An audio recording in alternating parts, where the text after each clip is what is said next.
Hi guys, Mr. Pulley here with History of Western Civilization for Fieldcrest High School, looking at the medieval time period and the Crusades. This is the Middle Ages, as it's also called, sometimes the early part of that referred to as the Dark Ages. I'm going to make two videos, one on feudalism during the medieval time period and the second one on the Crusades. So let's start off with feudalism during the medieval or Middle Ages.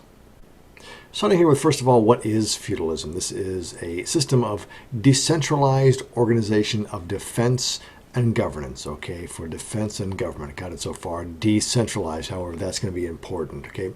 This is provided by establishing personal relationships among nobles through ceremonial acts. These acts are referred to as homage or fealty. And this is a ceremonial process taking place in front of other people. Okay, public displays.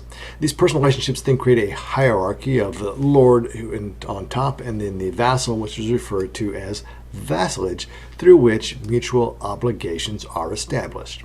These are: the lord grants his vassal support in the form of a fief, which is usually a manor or land with servants and other things involved, and also protection, while the vassal gives to his lord military service and his loyalty.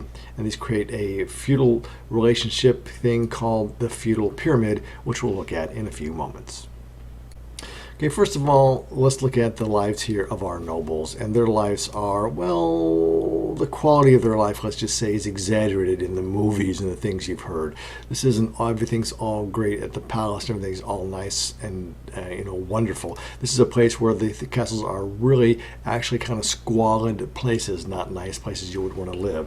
And this is because these are drafty, they are dark. We've got small windows for defensive purposes and stone walls, which are cold in the winter. We have open fires for heat, that smoke comes off for that. We've got fires and torches for lamps, or burning oil for lighting. All very dark, not so nice. This castle here, actually, this is a castle in Scotland called Dunatar Castle. I like to refer to it as the Mel Gibson Castle, and the reason for that is Mel Gibson filmed his version of the play Hamlet here at this castle, and the real William Wallace, the character Mel Gibson plays in Braveheart, actually laid siege to this castle, and they were on his side. Then he stopped. Okay, so our lords and vassals live in the castle up here on the hill because that's good for defensive purposes. Try running up that hill, just running up it, let alone try running up it with 60 pounds of armor on, plus your shield and your sword and your spear and all that other good stuff. Okay, now, kings don't have absolute power in feudalism. Their power is sort of granted to them by the nobles, and then so they've got to give that back to the nobles in order to get, protection for them. They can't afford the cost of raising an army, so they give up a lot of their powers to the nobles in order to have them provide military service for them. Now, the nobles, the vassal, they agree to serve the king if they retain power within their local territory, that fief that they're given. And they owe service to the king, so many days of military service per year. They also have to provide protection for their people and their territory, and for that, they're going to collect taxes from them. Lots and lots of taxes. Okay, others in medieval society some people say they don't really fit in here because they set up their own sort of society with the Pope and all the way down to the clergy, down to the lay people in the congregation. These are the clergy. Okay, they are oftentimes recruited from the nobility, and the reason for that is these are often later sons who are higher class, possibly, hopefully educated people, morally upstanding and better than the poor peasants. And we hope that, if I'm the fourth son, I'm not going to become king, but maybe I can have a nice gig as a bishop. And along with this comes, power and influence and stature and prestige. And sometimes these guys are more interested in that than the actual spiritual aspects. I'm not sure that's always the case, but I'm not sure appointing a 15-year-old as a bishop is actually a good call either. Okay, the idea of celibacy comes from this time period because the fear was that if these guys could get married, which they weren't allowed to do, but if they had kids, if I'm the bishop and I have a son, I want him to be the bishop when I'm done, and so to prevent this from becoming hereditary, we make this celibate.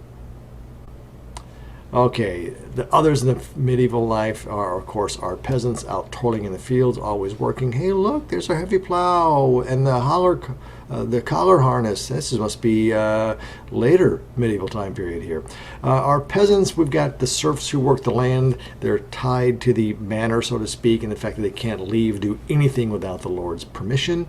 They live basically in poverty. They're paying taxes for everything. They're paying for their right to live there and the protection he gives them. They're paying taxes for the land that they get to use for themselves by giving a portion of their harvest. They also have to work the Lord's land.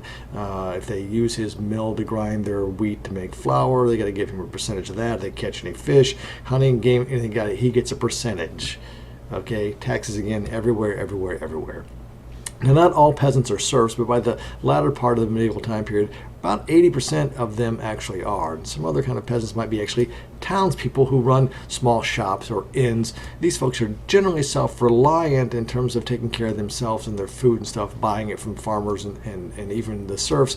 On the other hand, when it comes time of invasion, they're going to go run to the local lord, trying to look for some protection.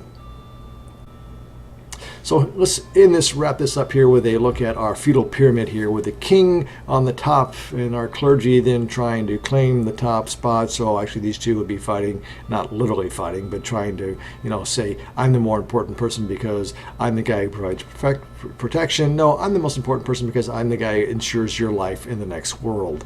We have all types of nobles all the way down to our knights, and that's the sort of the nobility part of that at the tip of the feudal pyramid. Then we have some shopkeepers and merchants who are a smaller segment at the bottom, but the biggest groups by far are the peasants and the serfs at the bottom, upon which everything is built. Peasants and serfs, the folks who do all the work, always seeming to be on the bottom. Well, that's a quick look at feudalism for history of Western civilization. I hope that clears a few things up for you, and I'll be back with a video on the Crusades.